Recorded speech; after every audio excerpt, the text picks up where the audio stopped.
This channel does not promote any violent, harmful, or illegal activities. All content provided by this channel is meant for an educational purpose only. Madhyamgram Biswaspara এই বস্তি পুরো ফাঁকা হয়ে গেছে। একের পর এক ঘর তালাবন্দি অবস্থায় রয়েছে, কারণ এই ঘরগুলোতে থাকতো বাংলাদেশি। কেউ 15 বছর, কেউ 20 বছর ধরে এই সমস্ত ঘরে থাকতেন।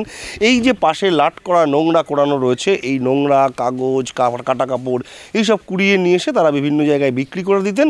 তারপর তাদের জীবন কর্মসংস্থান চলতো। কিন্তু প্রশ্ন হচ্ছে, তারা কেন পালিয়ে গেলেন? এসআইআর ঘোষণা হতেই, স্থানীয় মানুষরা যেটা বলছেন, এসআইআর ঘোষণা হতেই যে অবস্থায় ছিলেন সেই অবস্থাতেই কিন্তু পালিয়ে গেছেন। কারোর ছাতা এখানে ঝুলছে, কারোর গেঞ্জি মেলা রয়েছে, আবার কেউ বাচ্চার জুতোটুকু পর্যন্ত নিয়ে যেতে পারেননি। এই রকম অবস্থাতে পালিয়ে গেছেন, কারণ তারা মনে করেছেন যে যদি এসআইআরে ধরপাকড় শুরু হয় তাহলে 2002-এ নাম না থাকা বা লিঙ্ক করতে না পারার কারণে ডিটেনশন ক্যাম্পে নিয়ে যেতে পারে। আর সেই কারণে তারা দেশে ফিরে গেছেন। কোন পথে গেছেন, কতদিন গেছেন সেটা এখনও পর্যন্ত স্পষ্ট নয়। তবে স্থানীয় মানুষ বলছেন প্রায় 1 মাস, অর্থাৎ এসআইআর ঘোষণা হওয়ার আগে পরে সময়কাল থেকেই তারা চলে গেছেন। মধ্যমগ্রামে সব মিলিয়ে স্থানীয় মানুষ বলছেন প্রায় 100-র বেশি মানুষ হবেন, পরিবার সহ তারা পালিয়ে গেছেন। এরা 1.5 মাস হয়ে গেছে চলে গেছে। তাই? কখন থেকে চলে গেল এসআইআর ঘোষণা হতে? হ্যাঁ। তখন এদের সাথে কথা বলেছেন কখনো?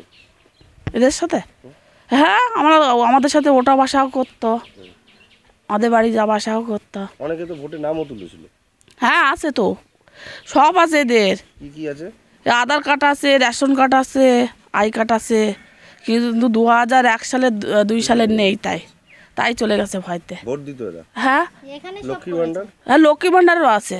চলে গেল কেন? ওই ভয়তে, এই এনআরসির জন্যে বলে ধরে ক্যাম্পে দেবে, তার জন্যে তারা বাংলাদেশে চলে গিয়েছে।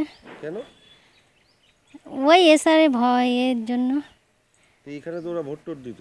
হ্যাঁ, 2002 সালের মনে হয় কাগজ নেই বলে তাই চলে গেছে। আমি মেয়ের বাড়িতে ছিলাম, আমি এসে দেখে সব চলে গেছে বাংলাদেশ। কেন? বাংলাদেশি লোক ওরা। এখানে কি করে থাকতো? এখানে এসে থাকতো, ওরা ওইসব কাগজ কুড়োতো, থাকতো, এইসব করে খেত। নির্বাচন কমিশনের এ দায় এড়াতে পারে না, কারণ এখন ভোটার আই কার্ড করতে গেলে অনেক রকমের কোয়ারি হয়। তাহলে নির্বাচন কমিশনার, রাজ্য সরকারের আধিকারিক থেকে শুরু করে কেন্দ্রীয় সরকারকেও এই দায় নিতে হবে যদি সত্যিকারে বাংলাদেশি এরা হয়। এখানে এসে লক্ষ্মী ভান্ডার, ভোটার কার্ডে সবই নাম তুলেছে শাসক দলের ভোট ব্যাংক তৈরি করার লক্ষ্যে। আজ এরা এসে প্রকৃত ভারতীয়দের আজকে অধিকারকে ছোট করছে, তারা বঞ্চিত হচ্ছে। স্বচ্ছ পরিষ্কার ভোটার তালিকা তৈরি করার জন্যে এই অনুপ্রবেশকারীদের চিহ্নিতকরণ সবাইকে করতে হবে, যাতে প্রকৃত কোনো ভারতীয়রা ভোটার লিস্ট থেকে নাম বাদ না যায়। টিভি 9 বাংলার জন্য সুকান্ত মণ্ডলের সঙ্গে দীপঙ্কর দাসের রিপোর্ট, উত্তর 24 পরগনা।